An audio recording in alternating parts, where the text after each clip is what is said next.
Teach others to give. Multiply your impact. Multiply by teaching others. Sharon Horne-Ellstrom here. Welcome to day 204 of our Supersize You annual challenge. I almost said business again. It's because this year, for the first time, I'm doing parallel topics in my two groups, personal development group, our annual challenge, and in our Supersize Your Business school community and online as well. Still, I'm kind of doing a transition year. Next year, if I do an annual challenge for business, it'll be 100% in the school community, and that's where you'll have to go to find it. So, today's topic, and another reminder, is we need to do the you in our super framework, which is perfect because it comes up as one of our topics today, and that's that we need to teach and share the thing that's between our two ears. Our greatest asset isn't our ability to work and earn money or start a business or any of that. It's how we impact the world around us, how we impact other people, what we do, the example we set.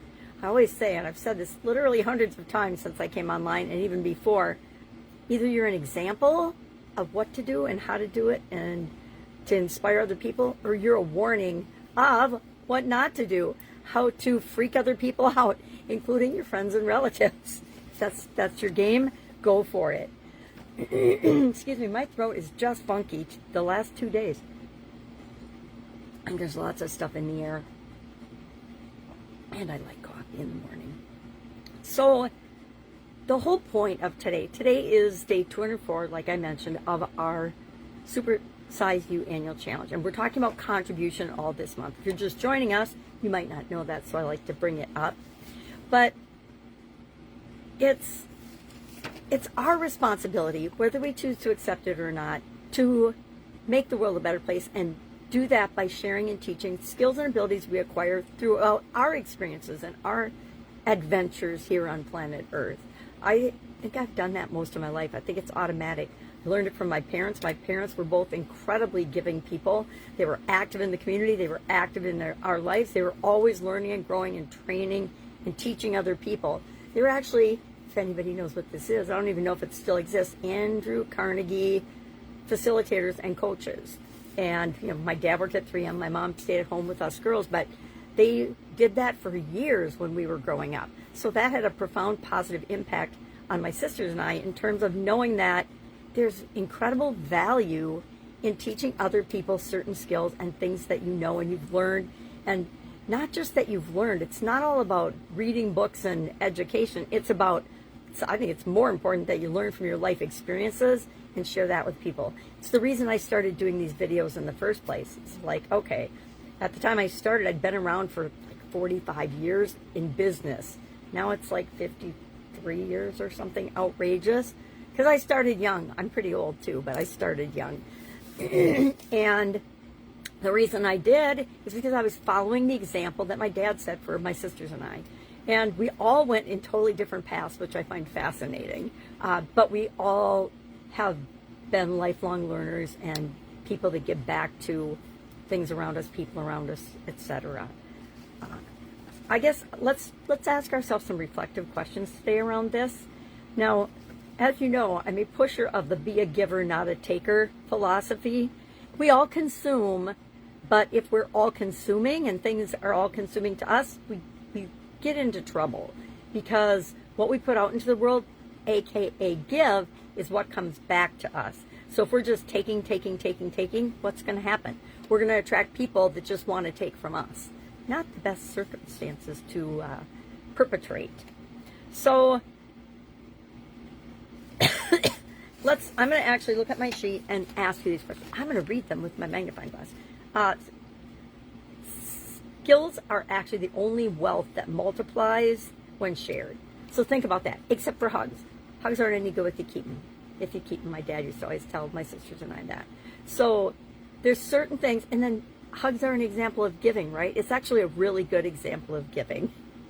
So the skills that we have and we acquire are great, and we can use them to impact our life, our career, our job, our business. But if we share them with other people, that has a non-calculatable ripple effect out into the world. Again, because what we put into the world is what ripples through it and what comes back to us.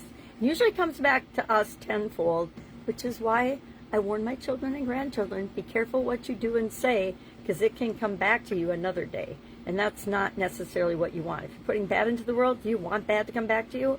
No. If you're gossiping and being mean, do you want that to come back to you? No. So have a little check in your mind that says, okay, can't believe I just said that. Maybe I better step away from this conversation and do something different.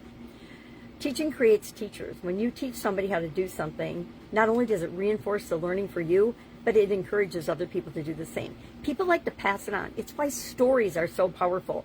People love to retell stories that touch them in some way. And so if you can teach in stories, that just makes it exponentially more powerful. And sharing our experiences is a great example of sharing stories. You know what you know, but it's amazing to me, almost weekly for sure, but almost every day, I realize that I take something for granted, and it's because it's automatic for me, but it's not automatic for most of the people on the planet. Let's give a prime example. Thinking for ourselves. For me, it's automatic.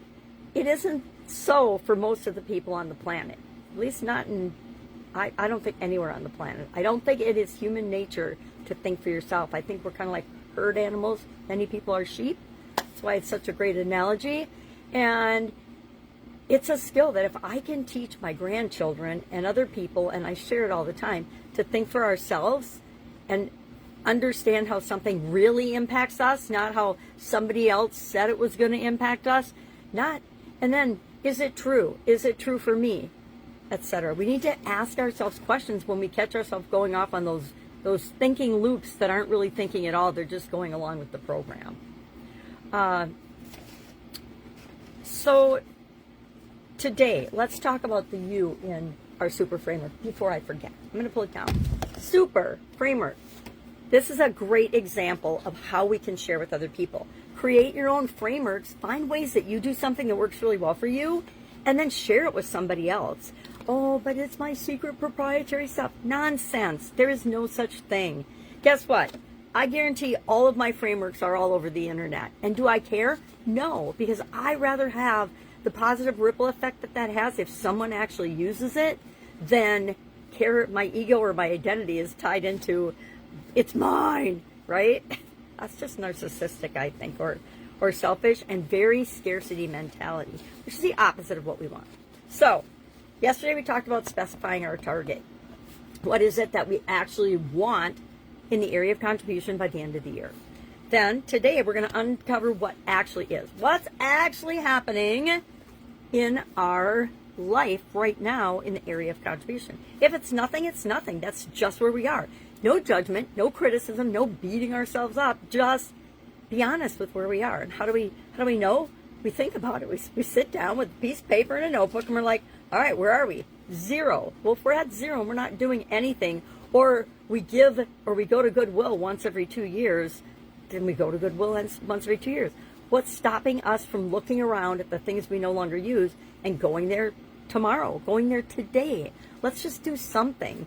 And then make sure somebody else that you love and care about observes you doing that, so that gives them permission to do the same, right? Set the example. Now, I'd prefer if you taught somebody how to go through their stuff and pull out things that they're no longer using and gift them to other people, because that's teaching somebody. So I'm going to tell you, I do that with my granddaughters all the time. One of the main fun things, besides I love and adore them, living with my daughter and her family, is I get to hang out with my 2 youngest granddaughters a lot. And there's nothing more rewarding than teaching little people and the next generations things that can help them have a better, happier, easier life. Life can be hard, but life can also be fun and an adventure and easy. It's all in what we look for. So today, in addition to coming up with where is it that you want, yesterday we did where do you want to go, today we're going to do what the heck is going on with contribution. Again, I say write it down. Get a piece of paper. Doesn't have to be fancy. SUPER, and then just write what you're working on for contribution every day as we add through the 5-day process. All right, I am going to tally-ho, mean go. If I can help you in any way, please reach out and ask. That's what I live for, is helping people to have epiphanies and aha moments and breakthroughs and teaching you something so that you can go and teach others. All right, have an awesome day, and I will, of course, be with you tomorrow. Bye.